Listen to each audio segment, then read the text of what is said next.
Oh man, it's a beautiful day right now. Finally, after all this time, look at that. Oh, you probably can't see it from there, but look at that. Look at that. Sunlight and rainbows. If you've been checking the news recently, or if I don't even know, do American or wherever you're from, do news channels report that sort of stuff generally? Like Australian never makes the news, but in New South Wales, in Australia, Sydney, where I am, we have been inundated with rain for the past like 5 or 6 days. And then today I wake up to this beautiful sunshine and warm temperatures again. So today's a blessed day. And you know what? We're going to commemorate it today by filming another React video. And fingers crossed we're not going to be met with another freaking copyright strike this time, because that's been a problem with recent videos. But that has been a problem, particularly with... I've learned now that I pretty much can't do any Deftones reactions because whatever copyright strike bot will just take them down. And I tried to upload that Gang of Four video, didn't work, but I did manage to get up on Vimeo, so if you're interested in seeing me react to Entertainment by Gang of Four, amazing album, I have a video of it with the link in the description. But yeah, today we're going to be doing an episode of the Random Album Reaction series, and God, fingers crossed we have a band that's chill about their copyright infringements or whatever, because it hasn't been fun recently. If you don't know what this series is, I have this chart, a great chart, full of albums from all sorts of genres, from rock to rap to jazz to electronic to pretty much anything under the sun. You can use a random number generator to pick an album from that chart, and then I'll be listening to it and reacting to it live. So, point of this is to introduce some variety into my life, spice up the channel a bit, do all sorts of different albums from different genres, and it could be an obscure album, could be an album that everyone knows but I don't. So, whatever it is, hope you enjoy this video, and if you don't know the album, then maybe we'll be finding a new favourite together. And here we go, I have the random number generator up here, loaded with rows 1 to 35, from the rows I haven't listened to. Here's the chart. God, what do I want to listen to today? I think it's been pretty much straight metal albums, right? Or at least like heavier rock albums that I've listened to on this chart so far, except for Venetian Snares album, which is pretty much like the electronic equivalent of metal with how hard that was. And I believe, Far East Suite by Duke Ellington. So honestly, it's a meme to keep getting metal at this point. You know what? I'm just going to shoot for it. So I hope that I get an album from rows 32 to 35 today. I've actually had a fair bit of enjoyment so far with those albums. So let's see what happens. But really, I'll take anything. I'm fine with anything, as always. So let's just do it. Let's get into it. The row of albums that I will be listening to today is... Knew it. Of course this happens. Of course this happens to me.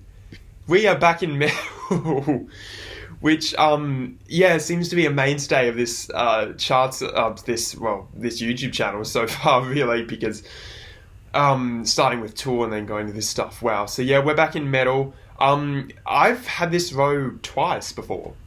As you can see, I listened to Melvin's album, which is really, really good. I listened to the Deftones album, which was pretty decent. And, man, there are a lot of albums here that, I've said this before, like I've delivered my commentary on what I think of these albums in the most part. Haven't heard a note of any of them, obviously, but I've heard really good things about that ISIS album. I think that one's a sort of folk metal album. I think that's what they call it.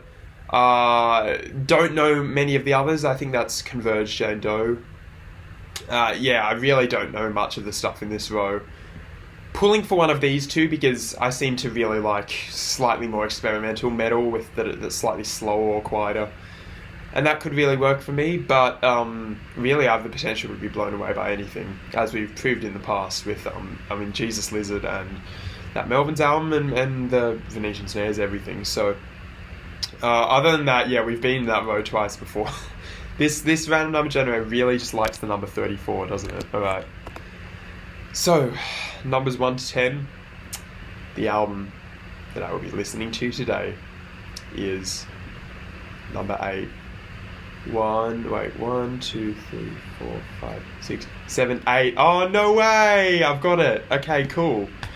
So this is that ISIS album. What's it actually called? Panopticon. Okay, that is really sick. And you know why that's really sick? Because I've heard people, I haven't heard anything of this album, but I've heard people recommend this album a lot to me in the past.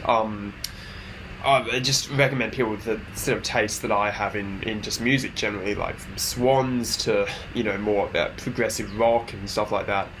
Heard really good things about these guys. Yeah, I know they're broken up now, which is a shame, but I've heard that this is cool, heavy, chunky, and slow, which I like, slow metal, with a sort of prog edge to it. And to me, that's pretty much my ideal form of metal, really. So I'm so excited to get this album, and I'm really looking forward to it. Okay, so annoyingly, ISIS does not have most of the albums on Tidal, which is weird because, Tidal is renowned for, like, paying their artists better than Spotify and Apple Music do, but whatever. So yeah, I've had to plug in my phone manually to the speakers, and I'm going to be playing this through my beloved Apple Music, so sound quality probably won't be as good, but it's the same album, so hopefully, if we're actually talking about the album this time, this thing's going to blow me away. And I think it will, to be honest. I already sort of like the Gang of Four album, even though I haven't heard anything from this album, but I've sort of already fallen in love with the concept of this album, the idea of this album from what I've heard about it in the past. So yeah, this is a really exciting one to get onto. Really exciting. So if I can reach over and get my phone here. This is Panopticon. It's 59 minutes long, so definitely on the longer side. Hopefully it won't be too tiring, but 59 minutes long, but only 7 tracks long. So there's going to be some really long tracks on this album. Can't see the track lengths on Apple Music, but yeah, this is going to be a pretty long and possibly pretty exhausting album. But I don't know, exhausting can balance a fine line also with cathartic. So let's see if it's either of those things. I really hope it's cathartic.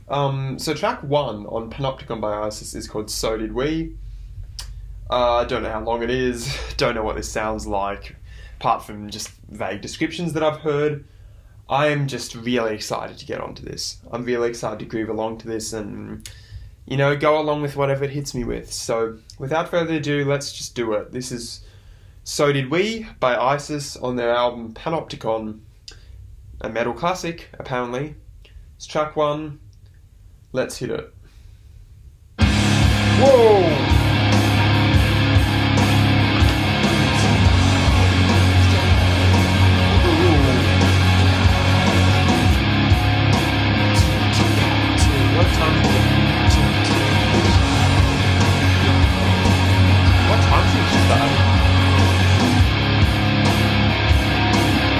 Oh, it's just a 6/4.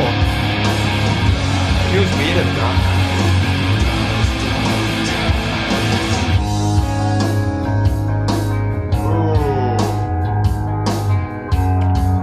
Vocals are very back in the mix on this.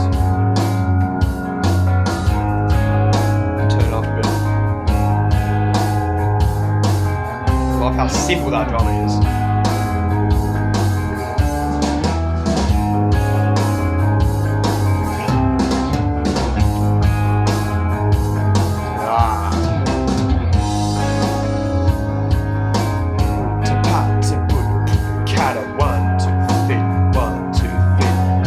Switched up the rhythmic subdivisions. That's quite clever drama.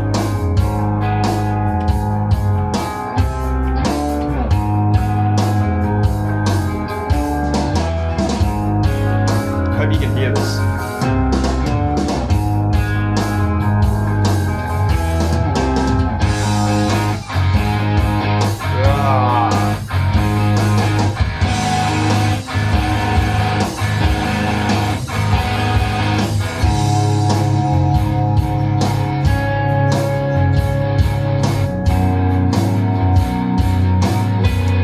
Some acoustic guitar in the mix. Thought of this to be slower, like this is pretty slow for metal stands, but I always thought it was going to be like full on sludge.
doing much commentary in this track. I'm just letting it soak over me.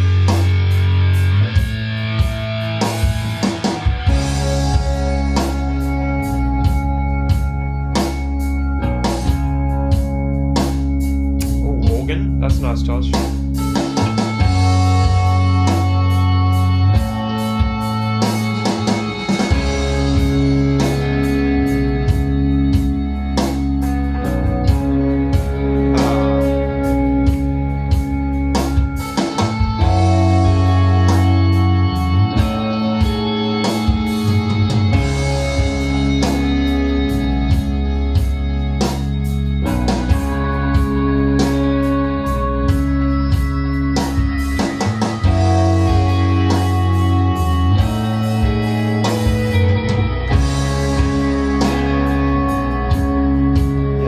These atmospheric bits.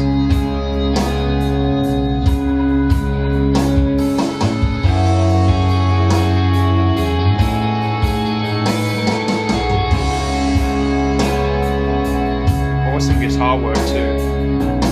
Love the delay on it.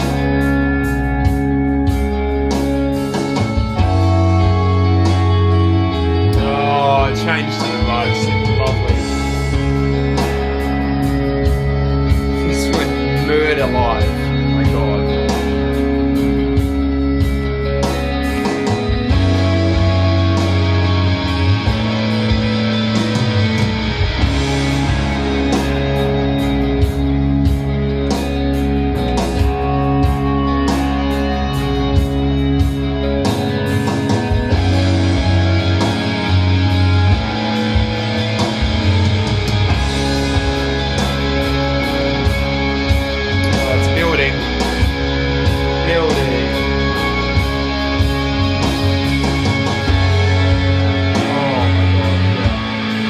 I think it's almost over, but if it's building up to some conclusion, the build here is just lovely.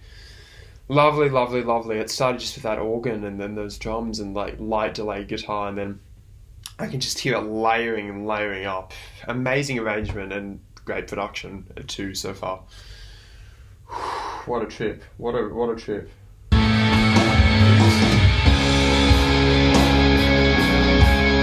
Some light bulbs that have been replacing the lights in the others, so the grain isn't so bad, hopefully, in these videos.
Downside of this, I have to manually stop each track now because Tidal automatically does it for you.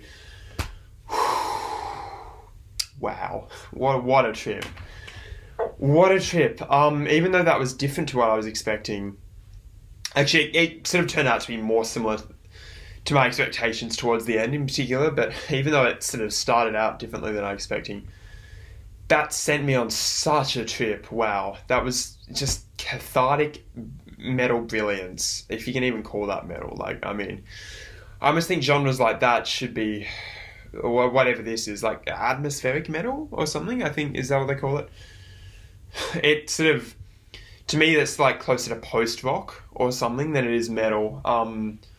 You know, using guitars as layers and just ways to pad out the mix and absolutely entrance the listener in a way that few other albums can do and few other styles that can do it.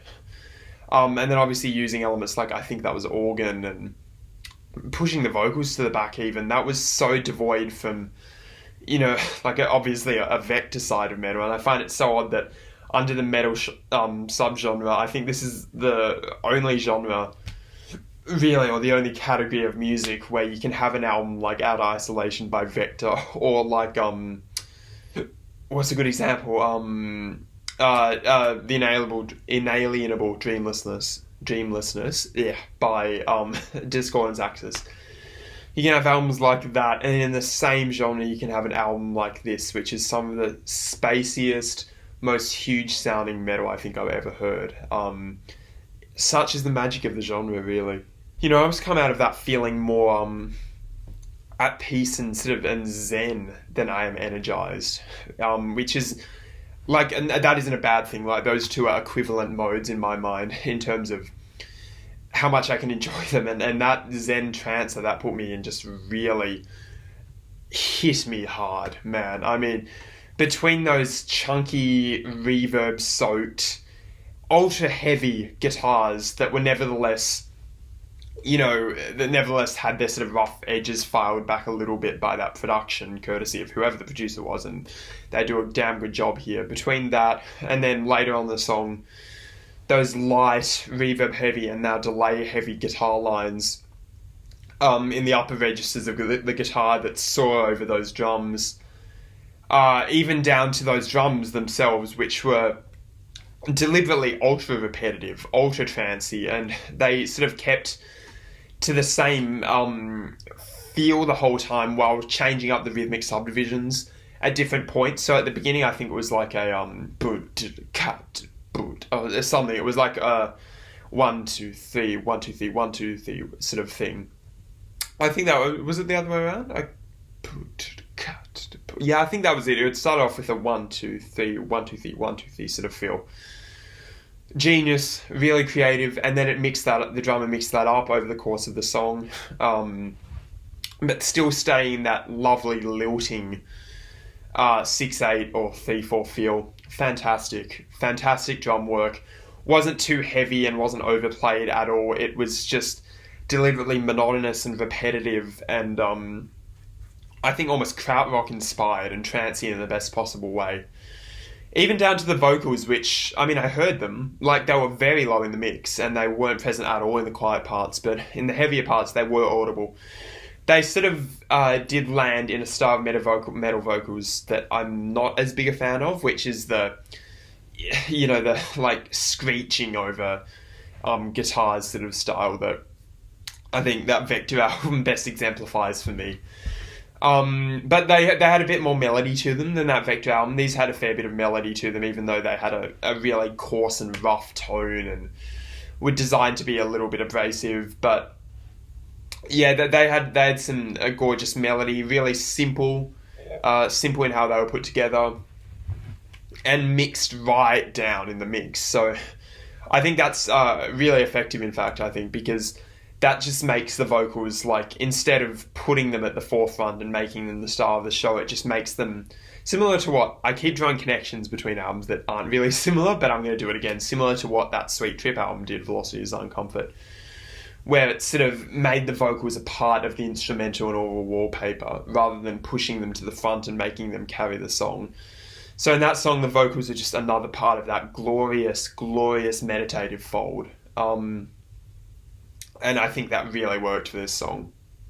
I had a commenter point out, I think on 10,000 Days by Tool, that reaction, because they kept talking about how different songs were more heavy and then different songs were more meditative, and the commenter quite rightly pointed out that it was just like, heavy is meditative. Heavy can be meditative. And I think this is a perfect example of that. I don't know how long that was. I I actually didn't even check.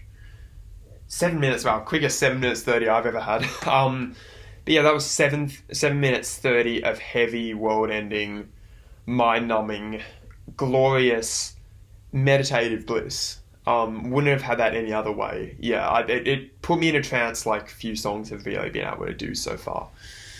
on this channel. So amazing start to the album. I can't wait to see what else it has in store. I kind of have to reach over to start a track here. See this cable that's connecting me to the amplifier? Anyway, next track is called Backlit. Don't know how long it is. Man, albums like this, I think, tend to be, I think, in similar modes throughout the whole thing. So I expect it to be in a similar sort of style. I don't mind. That style was brilliant. This is track 2. If I can reach it, it's called Backlit. Let's go.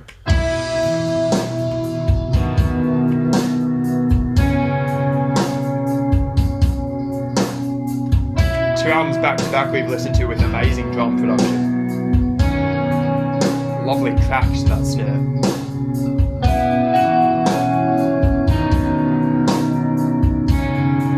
Ooh, sad.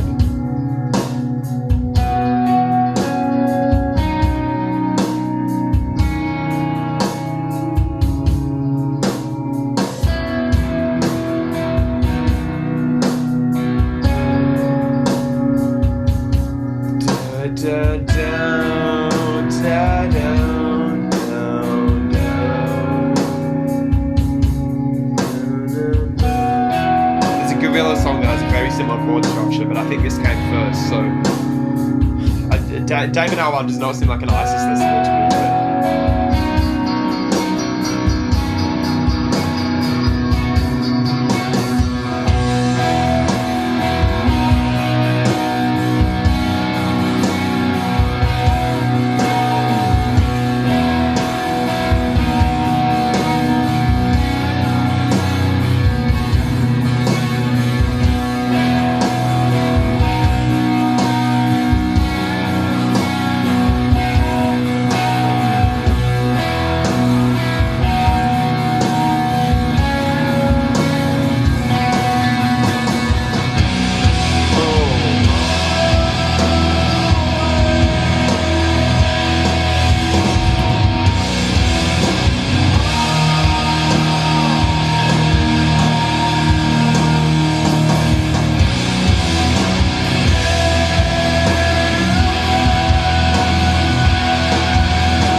pause it there.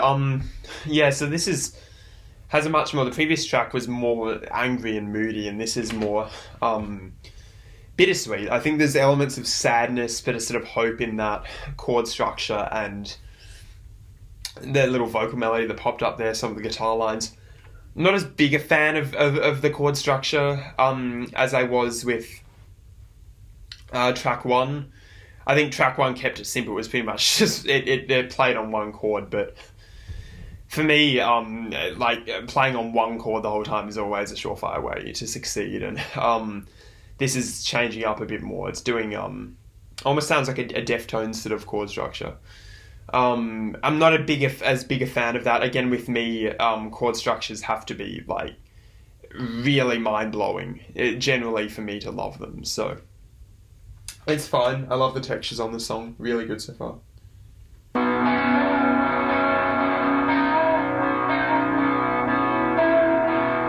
It's a bit too obvious a chord structure for me, I think.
bass line in this bit.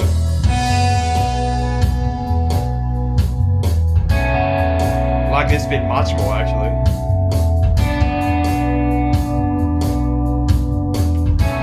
Because the chords aren't just played, like they're not played as much, they're more hinted at by the way the guitar is progressing.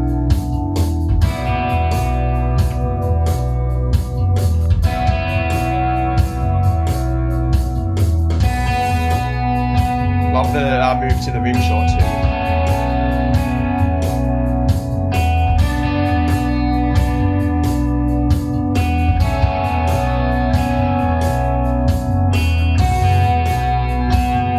Yeah, I much prefer this bit. This is kind of groovy and cool.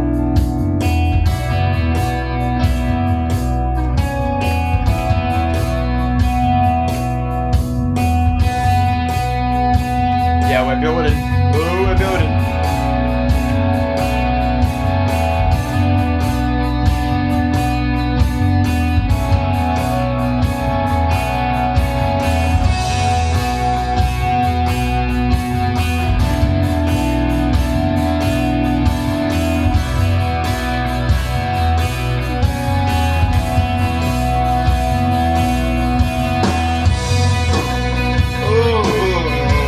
Perfect time to move to the snare.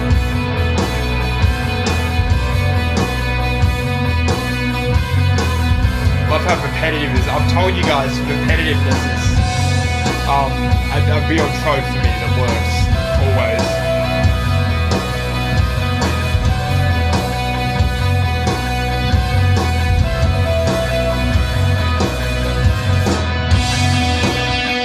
Whoa, chunky.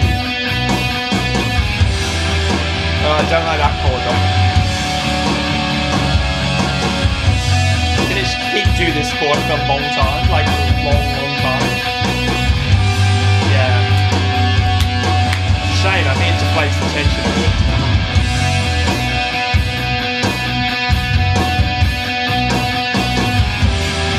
Yeah, don't like that. It's a shame.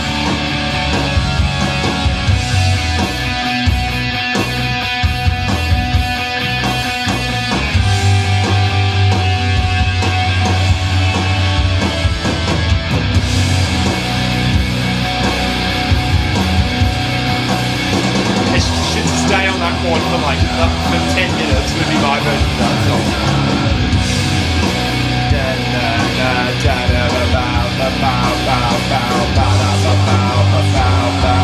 Just keep doing it.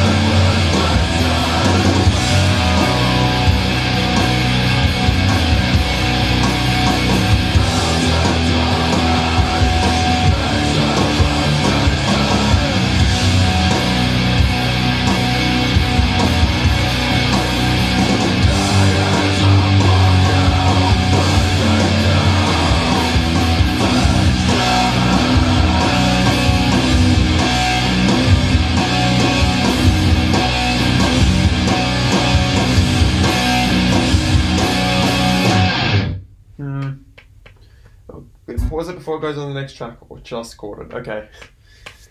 Yeah, not as good as the first track. Not as good as the first track, I'm sorry to say. I think, to me, this is it's just such a me thing. I'm probably not the best person to be doing a React channel because, like, things generally in music, I've gone through this in the Deftones video, also went through it in the Perfect Circle video. Things either work for me or they don't. And like they never grow on me and never change, honestly, with music. Some melodies will grow on me, actually quite a bit. Melodies will grow on me because they're divorced from chords, but chord structures in particular, if I don't like the chord structure immediately at first, I'll never like it. And I don't think there's ever been an exception to that, like ever. This is a case of that, because whereas the first track, I think, was like, it pretty much, the tonal center stayed in the same place the whole time. Like, it was pretty much based around that lovely, dirgy power chord sort of thing that was fantastic. And just repeat it over and over and over and put me in a total trance at the end. This track, it sort of went in, it did these weird chord changes that I wasn't as big a fan of, because they sounded sort of incongruously like almost happy. I think that they sort of had maybe they would have worked in another style of song, but when those chords are played on these huge metal guitars where it's so easy to, like, there's no escaping where the tonal center's going, no escaping it whatsoever. It's a bit trickier for me because then I'm forced to like follow it actively, and I'm not a big fan of that. Like those bits where the guitar was just like da na na na na na na na na na na na na na, just straight on one line, one note. I could have literally, if the track was 10 minutes of that, I would have loved it, or like 10 minutes of that with variations. Because can you tell I'm like a Swans fan and Next fan who just loves one chord dirges. But the chords then went in this descending direction that I wasn't as a bigger fan of, because they had this weird sort of incongruously happy sound that I don't think worked for me, at least for this style of music. Yeah, what can you do? I do think the bass line was great. I really liked the bass line, particularly the second half. There was that about 2 minutes in the second half where it was just like the chords were sort of only very lightly suggested by the guitar, and it was just the same drum groove and bass groove over and over with a fantastic bass line. That was the bit I liked most of the song. I thought that was fantastic. I thought that was suitably trancey, but with a bit more of a pep and a sort of a jolt of energy that the previous track sort of didn't have as much, insofar as it revelled in its meditative sides and its quieter, more trancey sides. So yeah, I thought that was a really fantastic section. Didn't like it towards the end so much. Wasn't a big fan of the beginning of the song as much. I still love the production in particular. I still think it's great. I think all the instruments have suitable definition for this style of music.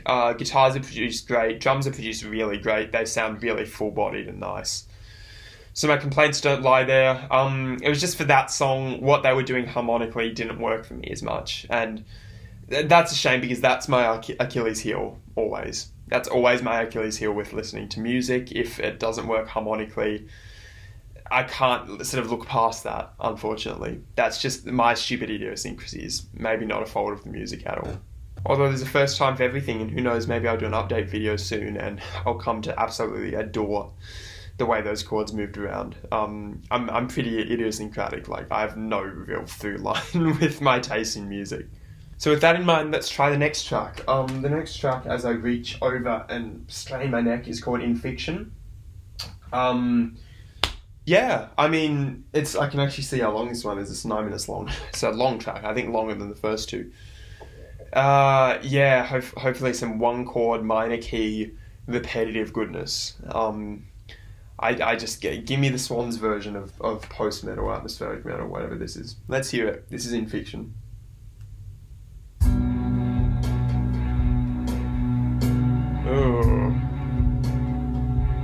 Oh, very mysterious sounding.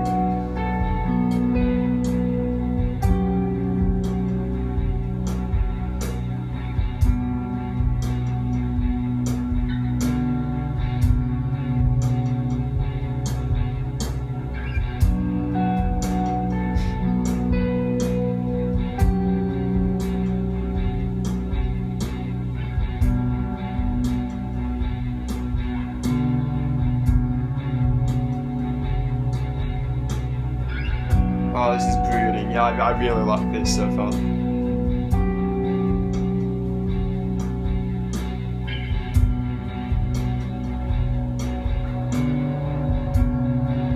And I like this because in the background there's still the same tonal center the whole time. The down, down, down, down, down, down, down, down, even when the guitar lands on that note. Because stuff like that, as long as the bass note stays in the same place, I think dissonance over the top can actually work quite well, in my opinion.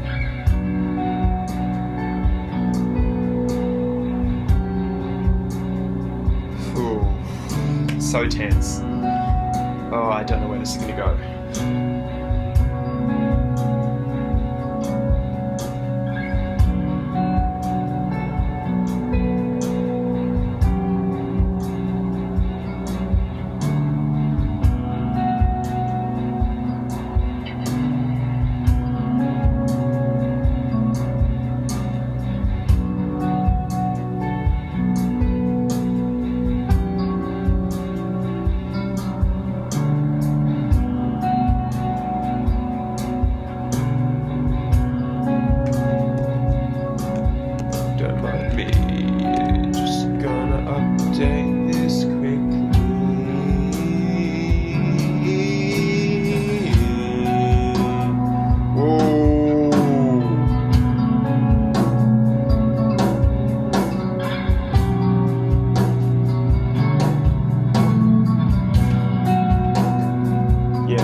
like where this is going.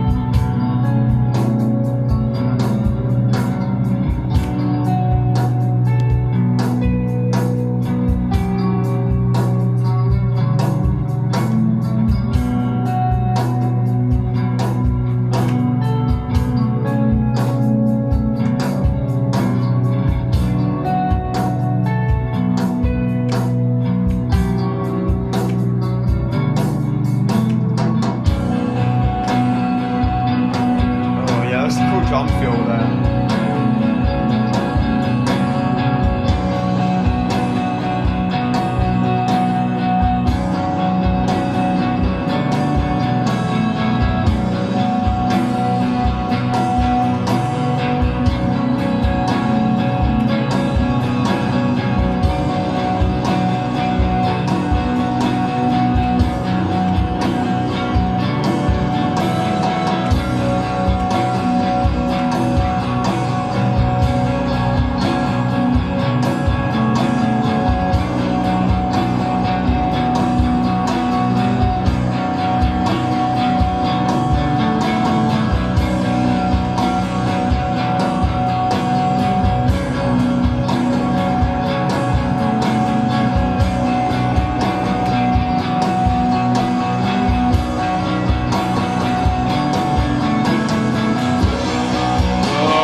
I love that simulated delay that the drum is doing.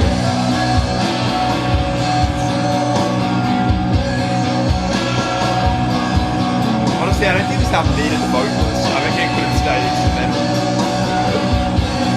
Because the guitars do everything the vocals do.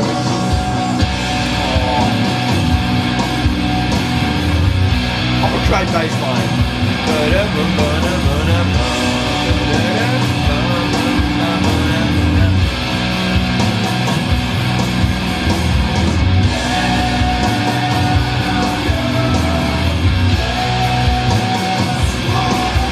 I take it back over the video.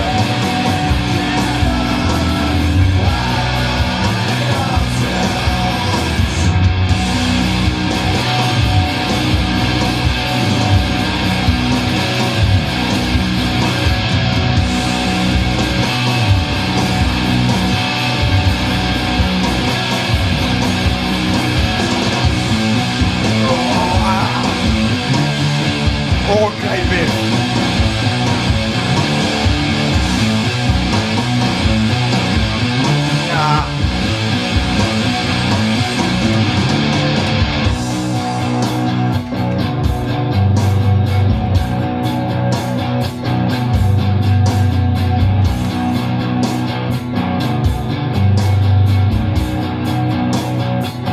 Yeah.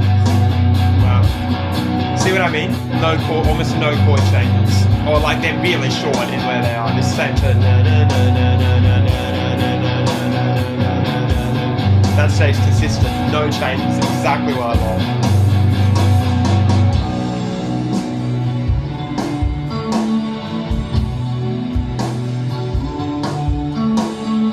Oh, great guitar line. I love that. Na, na, na. Da, da, da, da, da. Is that the 6th or something, I think? Maybe it's just the 7th.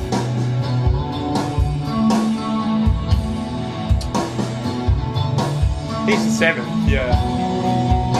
Hitting the 7th.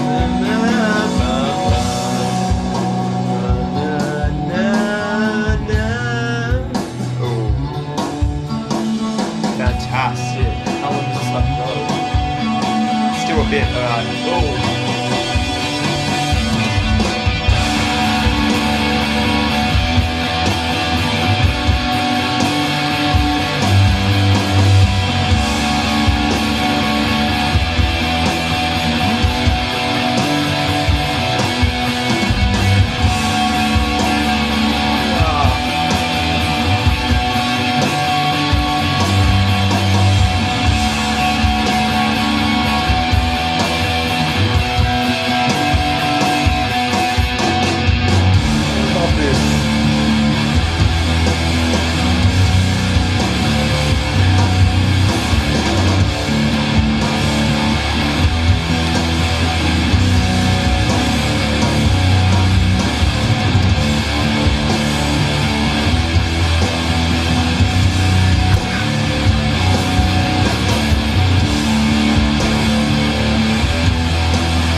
this gets blocked, I'm uploading this on Vimeo because I want you to see me, like, react to this.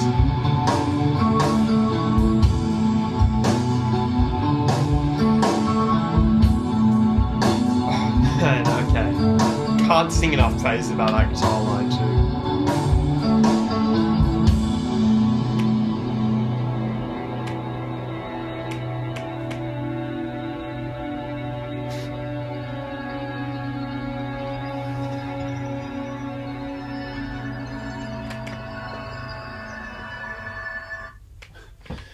Oh man, someone is listening to me. Someone is listening. This band listened to all my complaints about the previous track. Every single one. I think that was In Fiction, right? Yeah, In Fiction, the previous track was Backlit. Listened to every single one of my complaints about Backlit. Took them into account and fixed every last one of them on that song. That was just a total mind blower from start to finish. And honestly, I think could be one of my new favourite metal songs. That was just an epic length, evolving, constantly shifting leviathan of a song. That was just a beast that went through pretty much every dynamic level you could possibly have inside a song, from the utmost quiets with the light skittering guitars and the just atmospherics in the background and the super, super delicate guitar work, to that outro that was just world-crushing in the best possible way, with some of the heaviest guitar sounds I've ever heard on an album. Like, ever. Genuinely some of the heaviest guitars ever to grace a metal album. Or any album, really. Oh my god, that was just... I just cannot even begin to talk about the things I liked on that song, because there are just too many of them. I mean, it did the minor key thing. It stayed minor key, one key... pretty much from like measure to measure, one chord. So that there were no big chord changes like there were in the previous track that destroyed all the momentum for me. This just stayed in one tonal center, one that just underpinned the whole thing like a drone. And to that end, it definitely reflects a Swans, or even going further back, composers like John Cage and Steve Reich, and a lot of the minimalist composers that pioneered that sort of thinking, that you don't need these complex harmonic changes to make a song effective, or a composition, full stop. So I loved how it did that. The bass line was fantastic at points, really rich and languid and groovy. That guitar line that was sort of like the dark underbelly of the whole song, the da-na-na-na. Amazing guitar line. Yeah, just totally simple. Totally simple.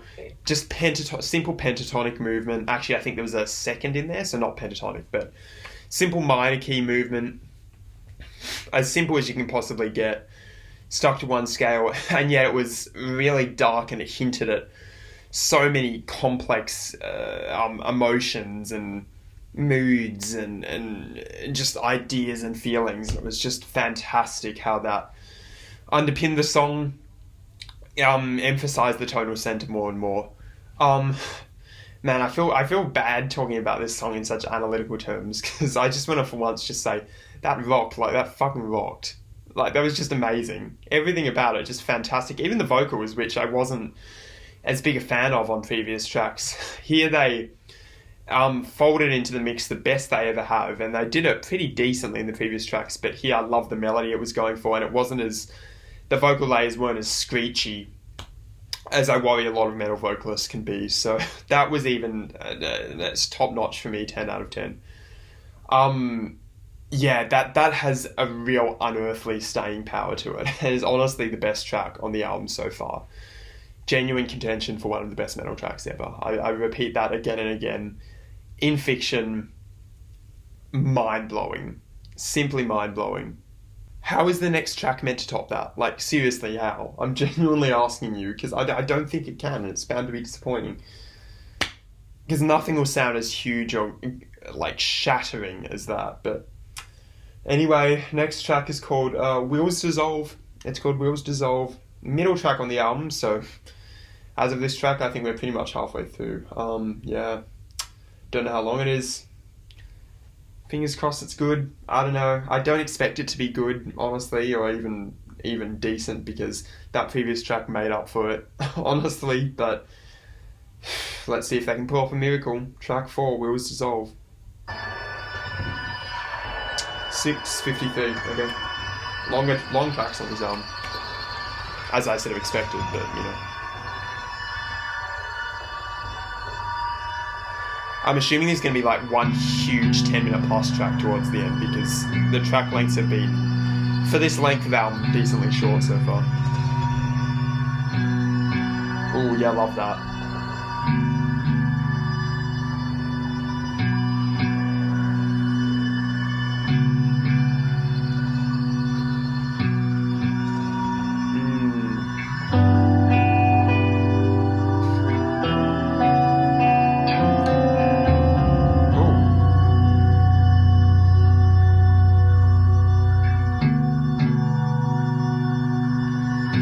This is almost Godspeed You Black Emperor-esque, or specifically actually Set Fire to Flames, if you know that band. This is what this reminds me of. Sparse and cool. Sounds like Backmask something? Not sure what.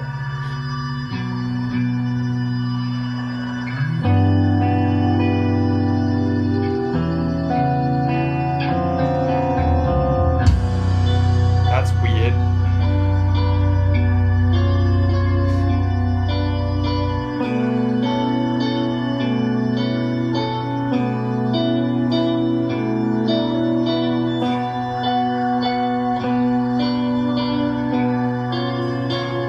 That's a weird chord. Remains to be seen if I like it in the context of the wider song. Oh.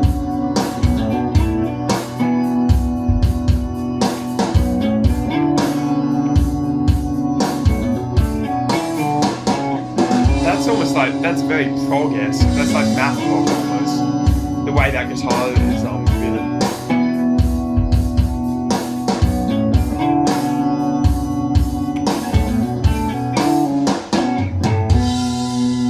I was at 5/4. That third chord is dissonant as all hell.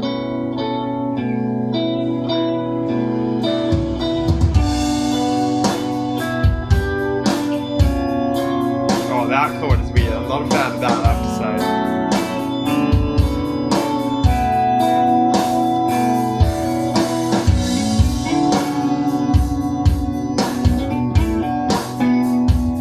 Yeah, very math rock-esque. Very, very math rock-esque.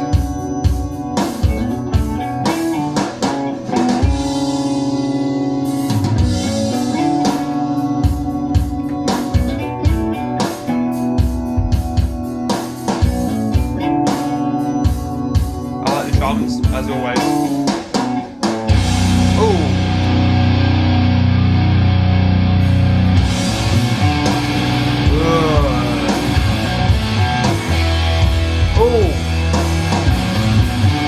Oh yeah, okay, I love it when it's converted to that power chord line. Yeah, the power chords render that line fantastic.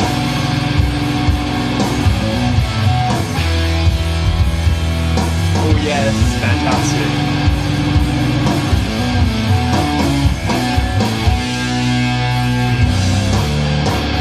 Oh, it's different.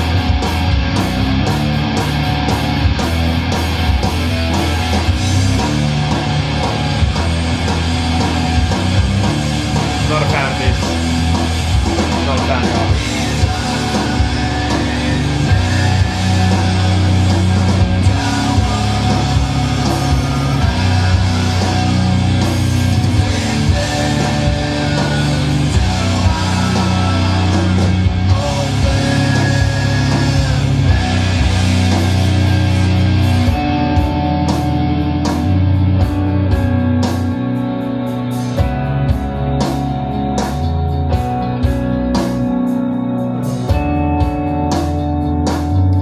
Catching my attention as much as the last track.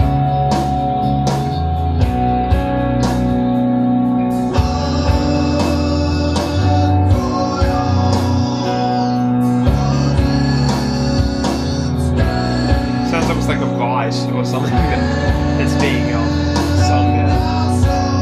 Like some runic sort of poem, or like a Celtic vibe, yeah.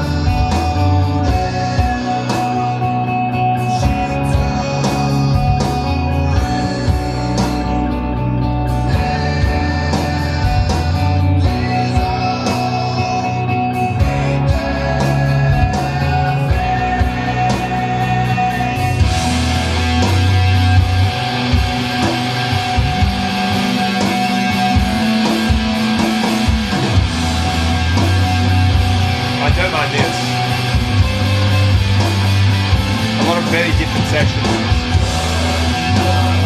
There's the screech. Couldn't help yourself, could you?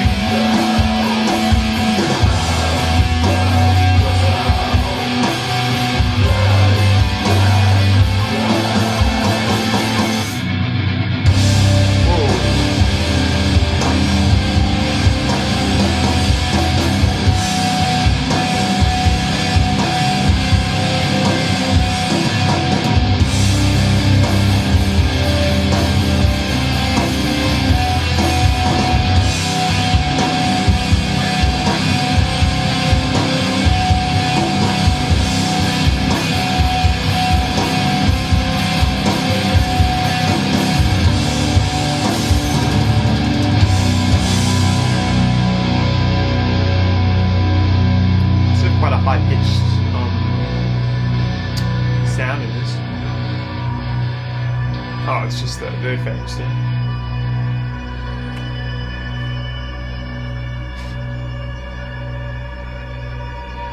That's a really cool atmospheric effect, whatever they have going on there. I love that. I'm gonna stop it in time. Boom. Okay. Yeah, I mean, it's weird to call like a 6-minute long post-metal epic a bit of a filler track. But in this case, I'm going to call that a filler track. Maybe filler. I actually kind of hate the word filler. I don't think that the word filler is right. Okay. I'm going to rephrase that. I think that was one of the less essential tracks. In fact, similar to track 2 in terms of inessentiality. That sort of didn't really have as much of a cohesive identity as some of the previous tracks did. I felt that it started in one place and then just went through a series of different places without really conclusively like settling on one, almost as if they didn't have faith in the strength of the core idea behind the song. Like, to that end, I think actually the first minute where it was just those lovely sort of slightly eerie bird song-ish effects droning on in the background with some ultra-light guitar chords, free of any distortion, being strummed. Not even strummed, just like hit a couple times each measure. I thought that was really interesting. Really interesting. I think that would have been a better song than what the rest of the song was if they just developed that idea further and further and further and further. Then they introduced this sort of math rock-ish guitar line, which is the ba-da-ba-ba-ba sort of thing, which I thought was interesting. I think that was modal. Again, much closer to like brutal prog or math rock or in mathcore genres like that. And to that end, I think it was in 5/4 at that point. But yeah, I thought that was interesting. I'm actually not going to criticize that. I actually thought that was pretty interesting, that bit. I thought that line was quite interesting. Then it went into when it started to get heavy and the power chords just hit and tore down the walls of the song. That guitar line was translated to heavy chugging power chords on the guitar, and I thought that bit was like absolutely top notch. But that only lasted for like 30 seconds, unfortunately. And then, to be honest, the rest of the song was a bit more forgettable.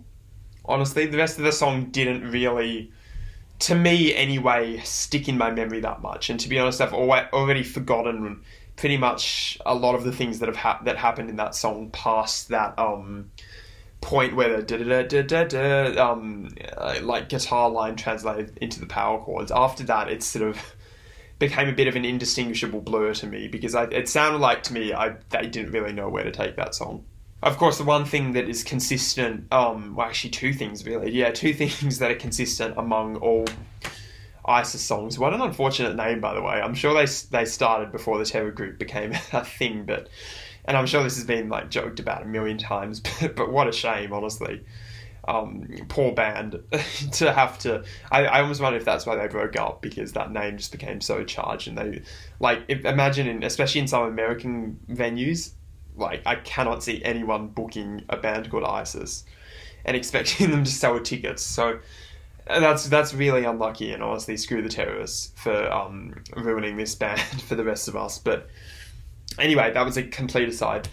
The things that are strong in pretty much all the songs: drumming, ultra simple drumming.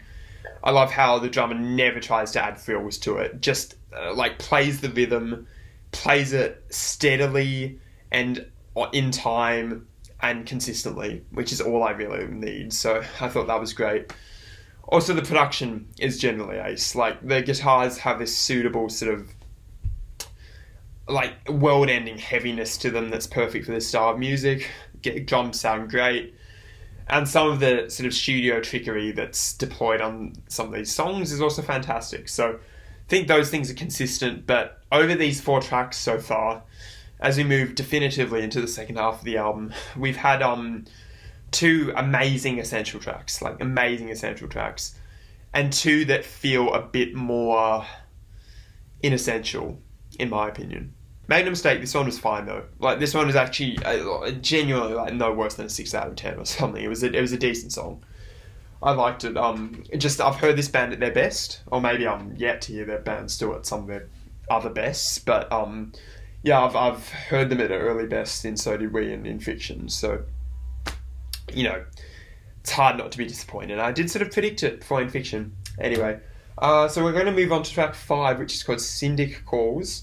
That is a very mystical track title, almost. I wonder if they play Magic the Gathering or something. Don't know how long this is going to be. This is a 59-minute long album though, so, and I'm not sure that we've exceeded the 30-minute mark yet. Maybe we have, I don't know, but we have some sort of 6-minute, 7-minute long tracks, which I think the album's going to need some longer tracks from here on out, so I'm going to look forward to that. But track 5, Syndic Calls. Will the call be good? That was cringe, but that's how I'm going to start this track. Let's go, track 5. Hope the call is... How long is this? 9 minutes 30, that makes more sense.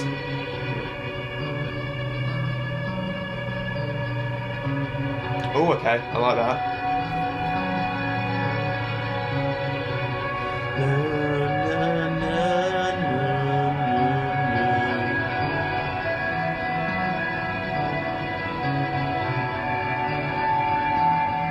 Oh, I love those guitar atmospherics.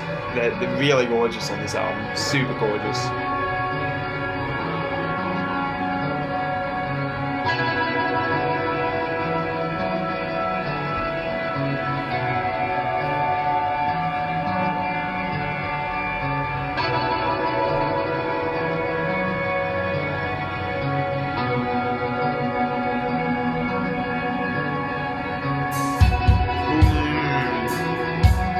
Okay, this is shaping up to be good so far.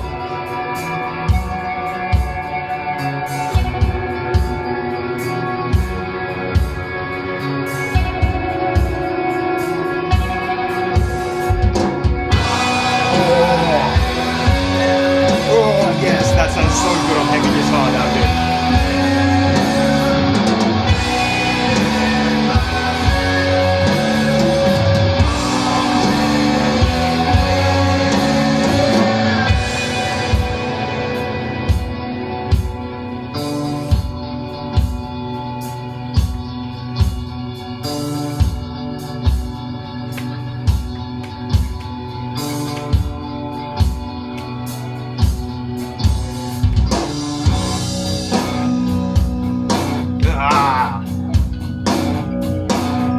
Notice how, listeners, they're sticking to one chord, just one chord. That is all you need. In songs, you just need one chord, I'm telling you. Na, na, na, na, na, na.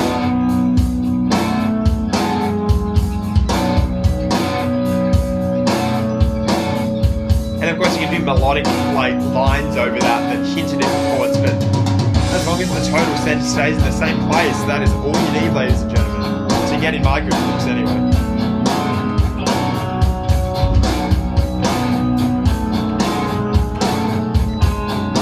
First time I've heard that sort of staccato playing for this album.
Fantastic guitar line as well.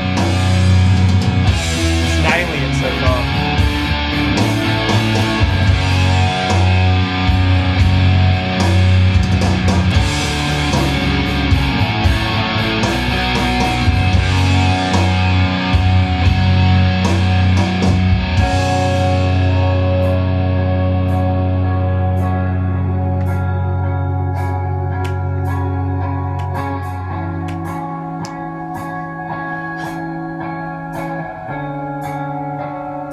Okay, tasteful chord movement, gets a pass from me. And it sort of stays in that na na na na na.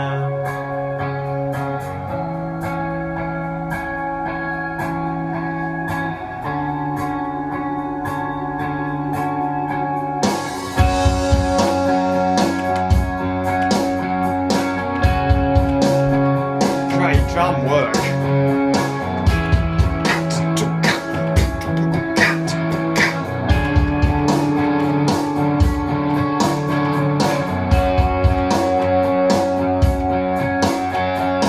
Love the guitar tone, love the distortion, love it all, love it all.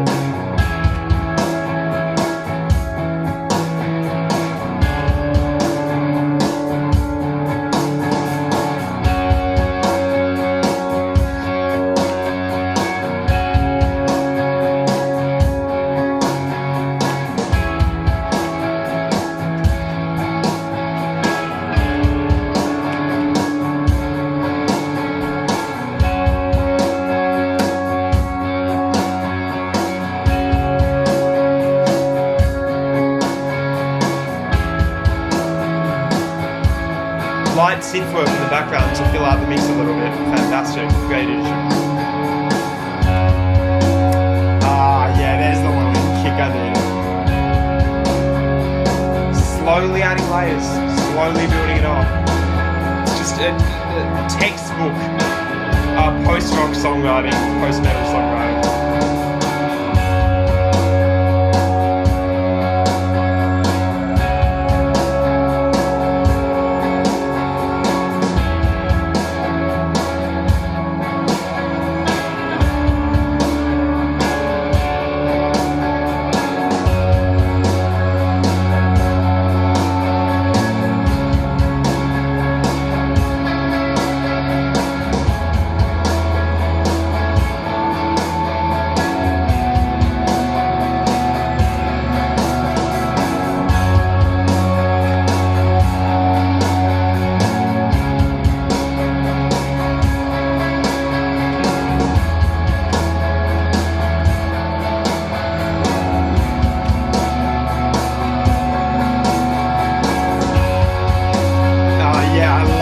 Build! Oh, one of the best builds I've ever heard, honestly, in rock music.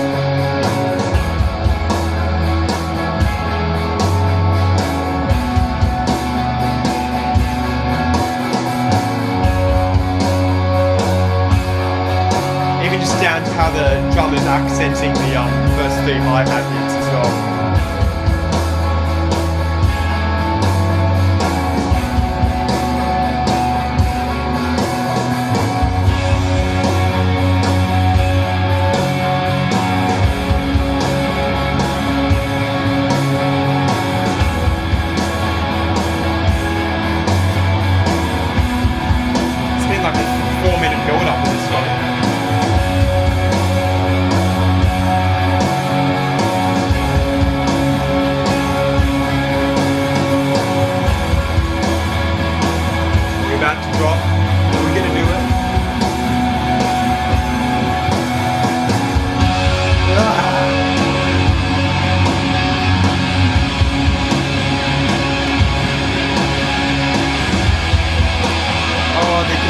Completely changed. It just goes totally blasted out. Blasted out recognition. I think is what I'm looking for.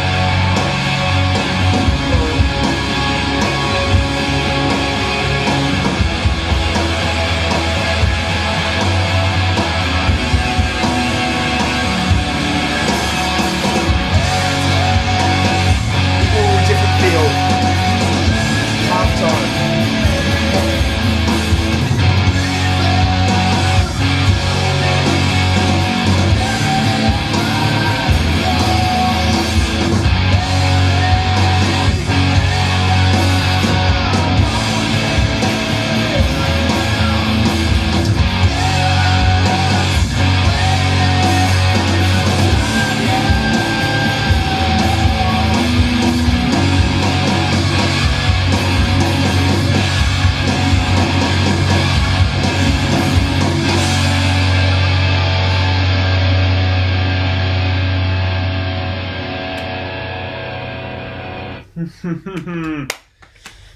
Back to it. Amazing track, mediocre track, amazing track, mediocre track. What follows in the pattern logically? My God, fantastic. Fantastic. Easily justifies every single second of that 9-minute 30 runtime in every way possible. I just thought that was a total masterpiece of metal songwriting and a total masterpiece of creating tension by using dynamics and layers. Like, as good as that first half was, like, obviously that's where a lot of the melodic ideas were introduced.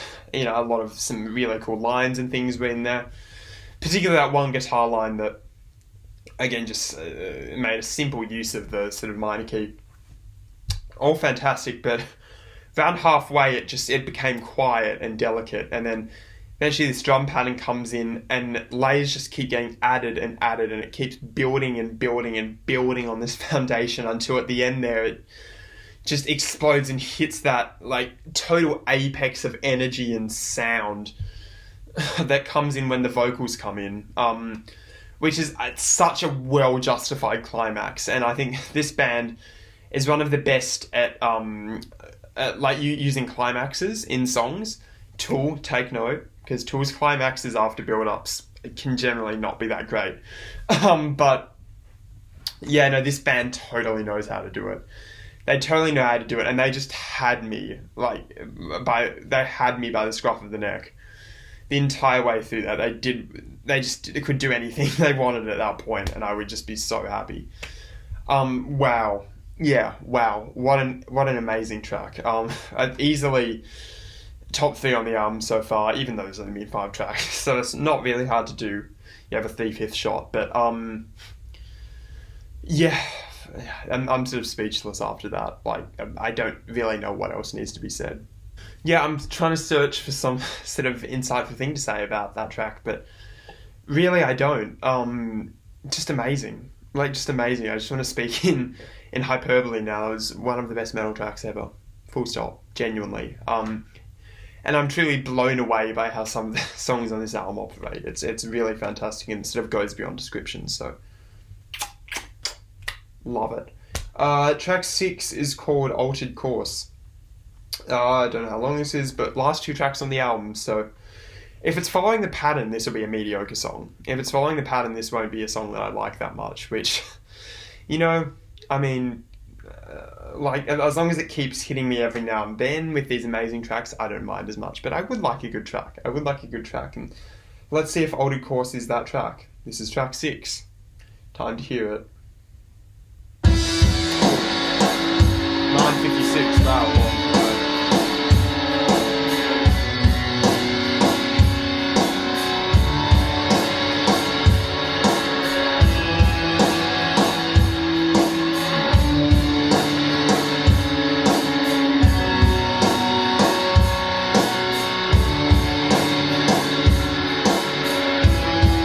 Not a big fan of where it's starting. It's not starting on 1, I don't think. Yeah, there's 1. I guess that it's fine as long as it goes there, yeah.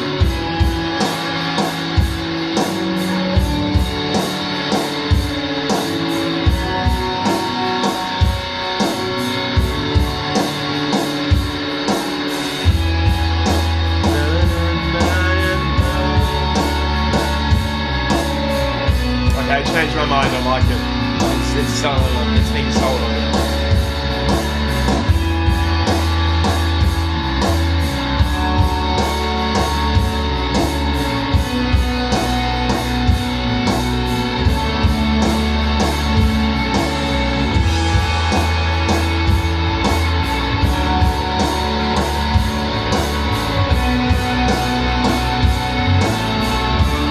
Funky bass line, very good.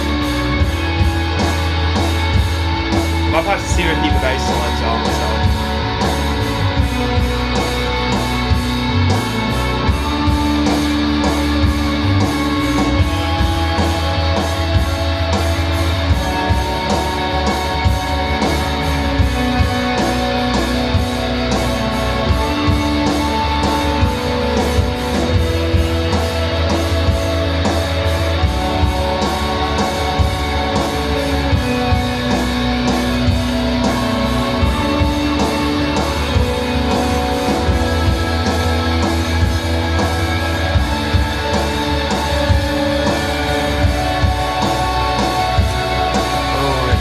Again, the atmospherics in the background are amazing. There's a sort of bird song guitar, like a seagull guitar in the background. It's great.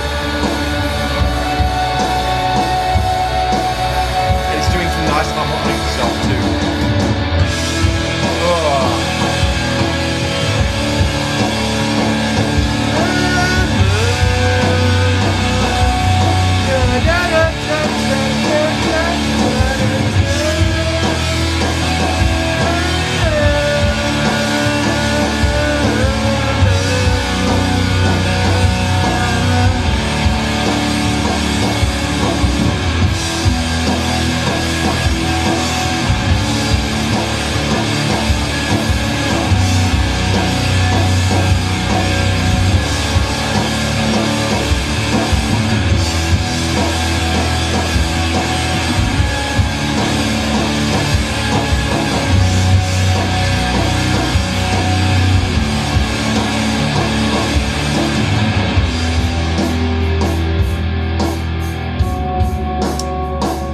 Keyboard.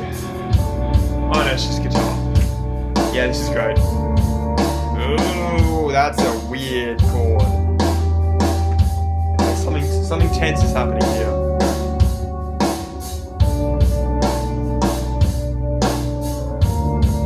Oh no, that's tense. Wow.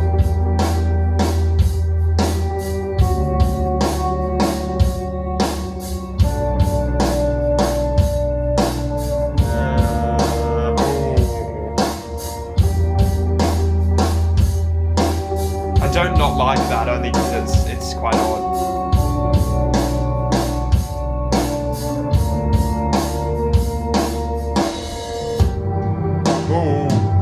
Ooh, nice change. Oh, we haven't heard toms on this album yet. Oh, I love how sparse that is. Yeah, that's a fantastic change actually.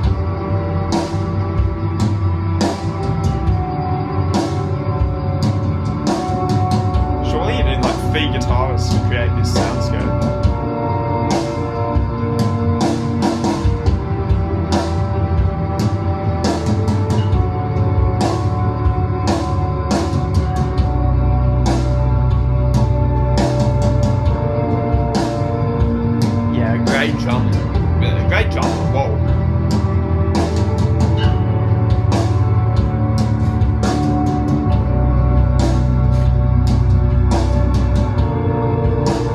knows how and when to add layers.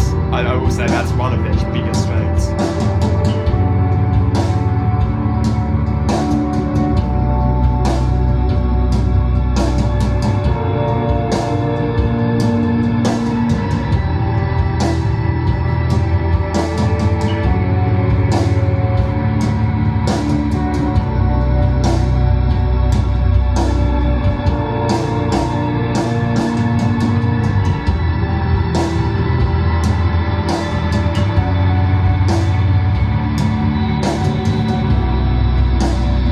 Really subtle melodic work going on in the background with those guitar effects.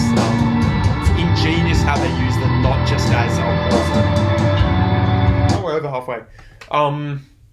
No, fantastic how they use that guitar atmospherics, because they don't just use it as like a source of noise and purely to fill out the mix like many other lesser bands would do.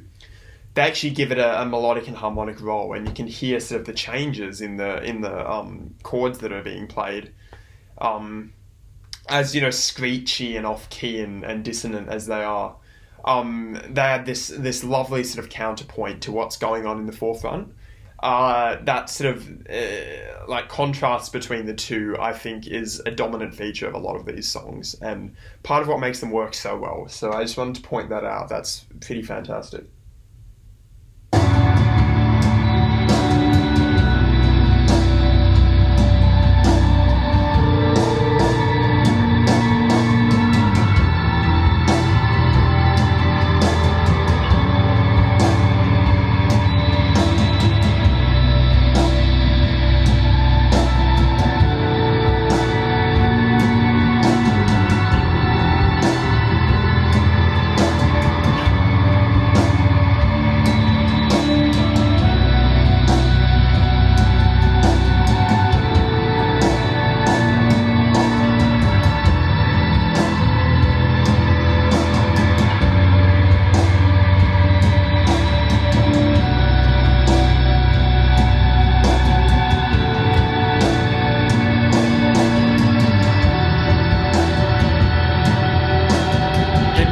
Again, they're doing exactly the same thing they did on the last track, and it still works. It still works.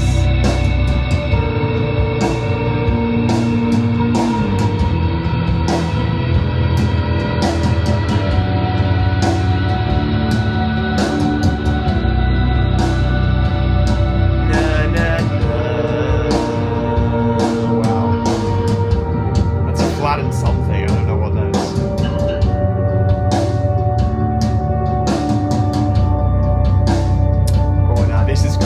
It's driving a bit more now. Taking away some of the layers to drive it forward a bit more. Making it more percussive. This is good. This is going places.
So cool if that actually doesn't build to anything. It's just, I don't think it is. I think it's just going to fade out. Oh, that's awesome. So then it mixes up a bit from the last track. See, it puts such a smile on my face.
accidentally play the next track. Oops. There's a weird staticky sound coming from my speakers.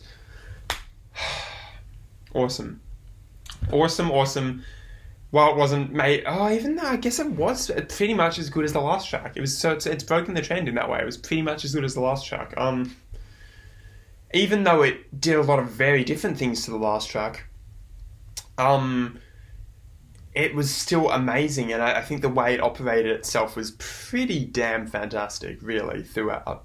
Like the previous track, it was very much a tale of two halves. The first half, I sort of pointed out how had that quite strange chord sequence that didn't start on the one, it started on some other chord and then settled on the one with chord number 3. That sort of was a bit jarring at first for me, but it eventually grew on me as I sort of realised what it was doing and how it was operating and where it was going. And by the end, I didn't care about it at all. So that was pretty fantastic in the end. I really didn't mind that it was playing with chords, which is often, excuse me, a cat. Not a catch-22, what's the metaphor I'm looking for? And again, Achilles heel for me. But no, that was really good. But really it was about that second half for me. I think the second half is where it really shone because it was such a light second half and it sort of did stuff and subverted tropes that this album was using a lot. It subverted a lot of things over the course of its runtime. I mean, it got quiet, introduced this fantastic tom heavy, and I mean, again, shout out to the drummer. Like, shout out to the drummer. The drumming on this thing is just absolutely top notch. But yeah, so we're introduced to this very tom heavy groove, which is ultra simplistic, sparse, to the point, mega punchy, like punchy to the extreme, but also slightly more, meditative and a little bit less driving than the more hi-hat heavy ones where each note is sort of played. I thought that was a fantastic drum beat. I did not expect it at all. I thought it added a nice sort of change up to the track and to this album, really, that it needed quite badly. Actually, not quite badly. That makes it sound like it's not been a good album so far. I think what I'm saying is if it was going to do a change of pace, I think that was really the change of pace to go for. And then it just kept slowly building. You think it's going to build up to something because it adds, layers of guitar. It adds those guitar atmospherics, which, again, as I said, hint at harmonic stuff, which is it's fantastic how that's done. Adds the bass, which is really languid and oozing and lovely. Sounds great on these speakers. And layers are slowly added. The mix is slowly becoming richer and richer and richer until you think it's going to climax like the previous track did. And then just like that, it sort of pulls itself away and goes really quiet and simple and then fades out towards the end. It ends on these gorgeous organ pads, organ chords, whatever. They just end the track in the most tranquil and lovely sounding way. Sounds like the next track from that little second that accidentally played of it.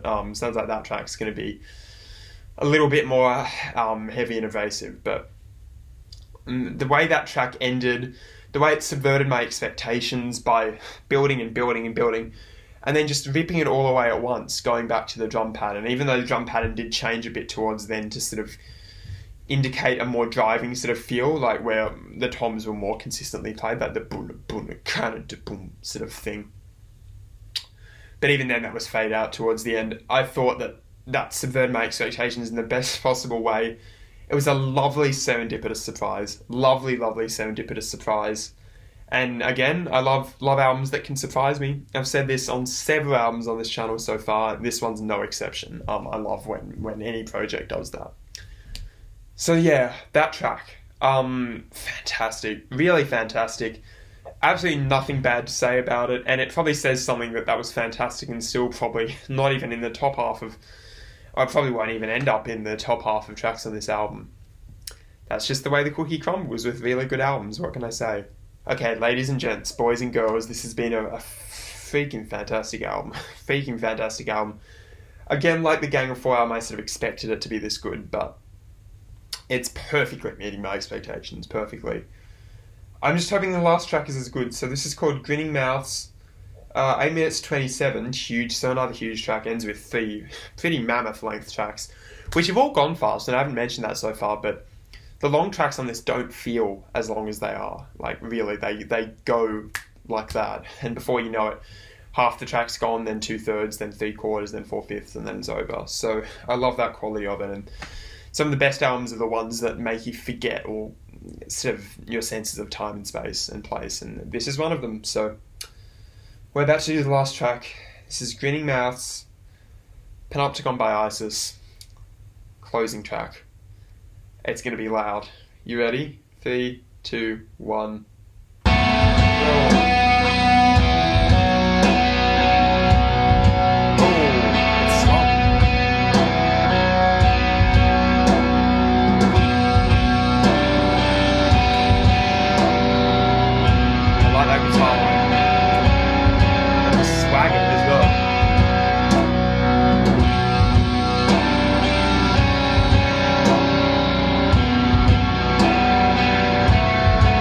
The snare tone changes up pretty much every track, because this track it almost sounds like an open snare. Like open with the snare turned on.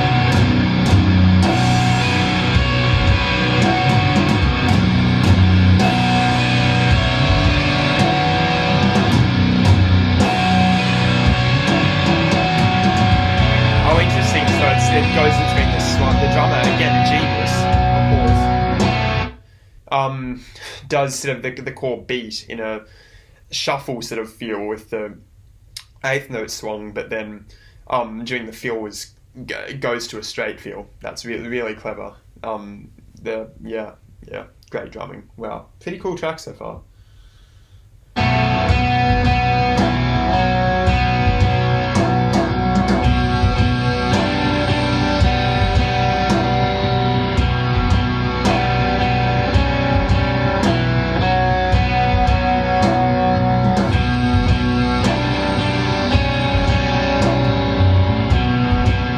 That bass riff.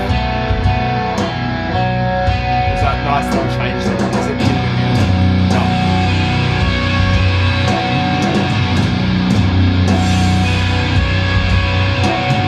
Sounds like a funeral march or something. Much different to the previous tracks.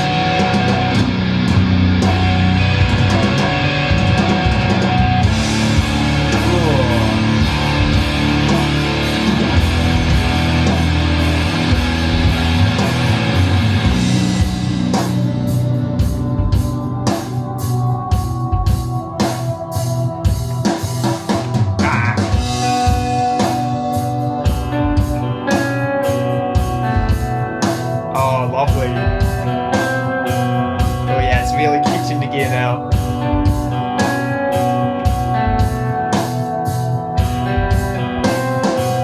Wow, really clever trumpet.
Imagine if just like a blast beat comes in now.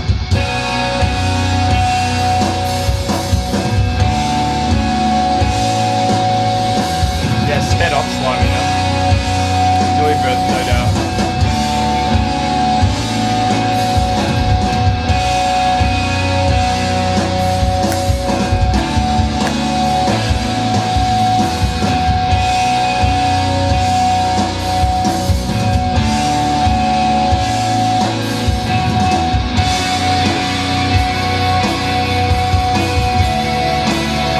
Great snoring guitar over the top of the chunky low-end song.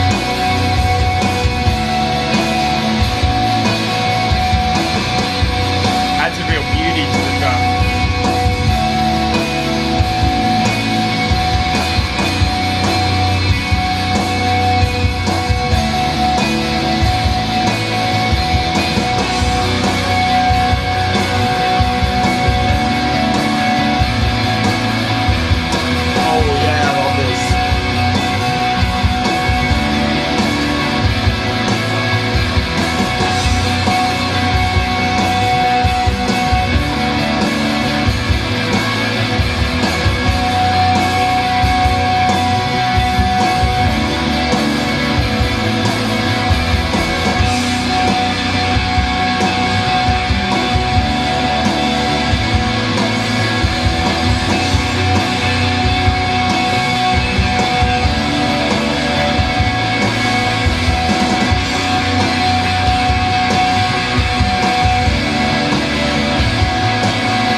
Good contender for the heaviest song I've ever heard, especially towards the end.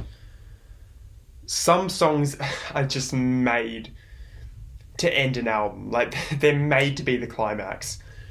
And for the first maybe, I guess, half of this track, I didn't sound like a ultimate sort of closing track to me, but my God, that last 4 minutes is some of the heaviest music I've ever heard in my life, regardless of genre. That was just like every planet just falling on your head, like every planet just crushing you into smithereens. It's amazing that an amount of musicians, like no matter if it's 1 or 10 or 100 or 1,000, an amount of musicians can make music that sounds so heavy and full and in your face and amazing like that. Just in terms of how crushing it is, and like that just warps my soul, and all these hyperboles.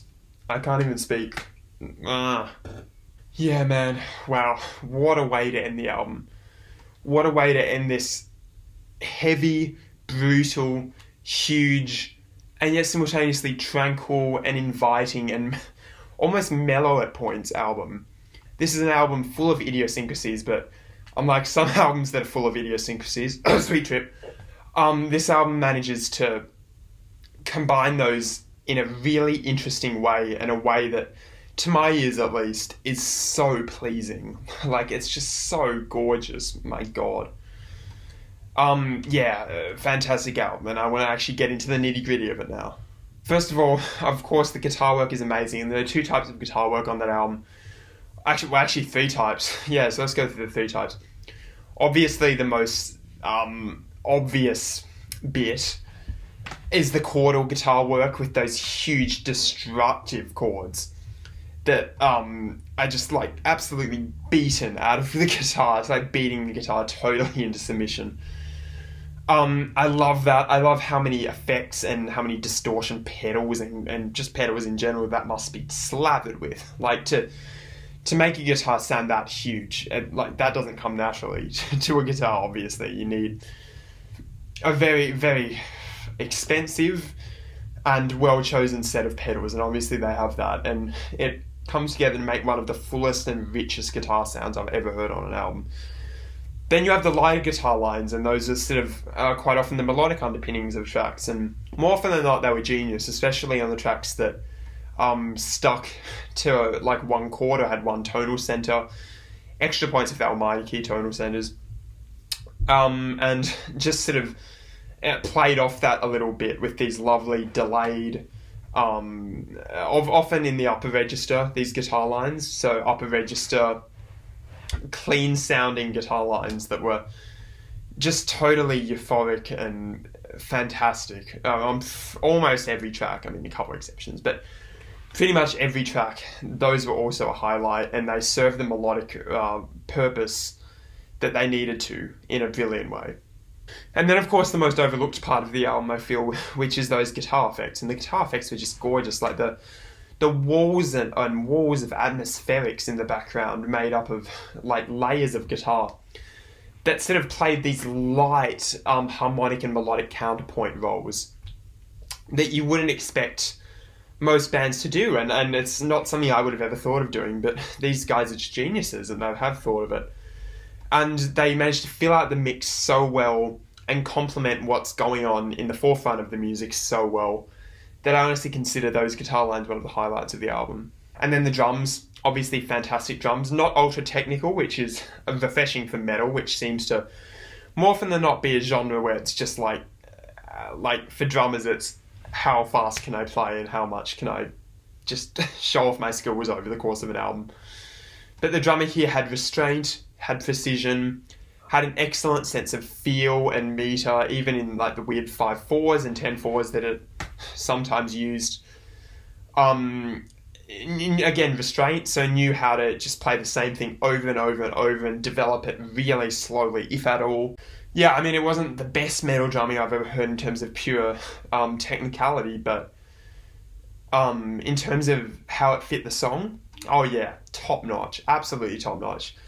Then, of course, the 2 more overlooked parts of the album for me were the bass lines, which were very good, no like dissing them, and the vocal lines, which were inessential. I honestly think there were a few points actually where they were really good, and that last track they were really good. A couple others they worked really well, but more often than not, I reckon this could have just been an instrumental album. I reckon it could have got away with just sticking as instrumental the whole way, but you know, it's fine. Like, they didn't detract from the album like metal vocals do in so many cases, like the Victor album, and they managed to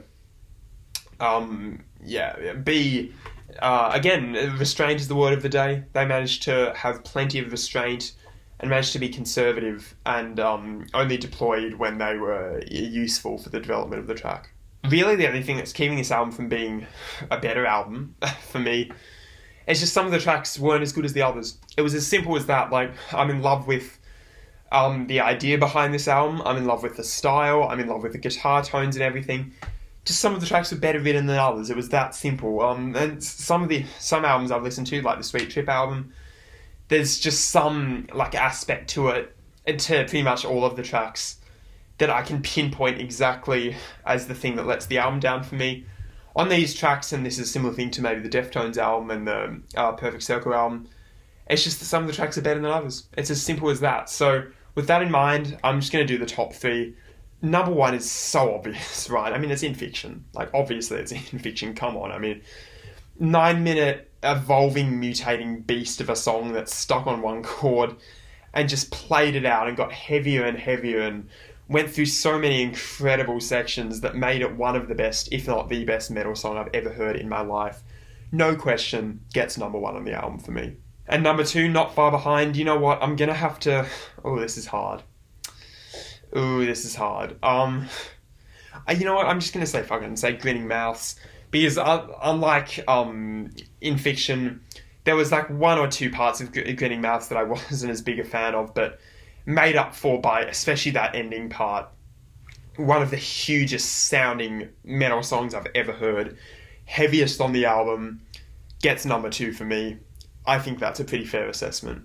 And then, oh my god, it's a tough call between So Did We and Syndic Calls for 3rd place. My gut is telling me to go with Syndic Calls. And only because So Did We was like a fantastic track, but Syndic Calls had a more obvious wow moment to me that I still remember in the form of that build up at the end that exploded into that amazing climax. It's as simple as that. Fantastic track, lovely build up, one of the best build ups I've ever heard, and exemplifies how this band is really, really, really good at that type of songwriting, that long form, slowly evolving, slowly mutating form of songwriting. Syndic Calls gets number 3 for me. And that's going to do it. Thank you so much for watching. You might be watching this on Vimeo. You know, if it gets taken down on YouTube, I'll just put it up on Vimeo. Like, why not? So whether you're watching this on Vimeo or you're watching this on YouTube, leave me a comment. Subscribe if you like the content. Hit the like button. Tell your friends about this channel. Tell your followers about this channel. Tell anyone about this channel. I'm relying on you guys to help it grow. Really appreciating the support. Leave comments. I'll like and respond to most of them.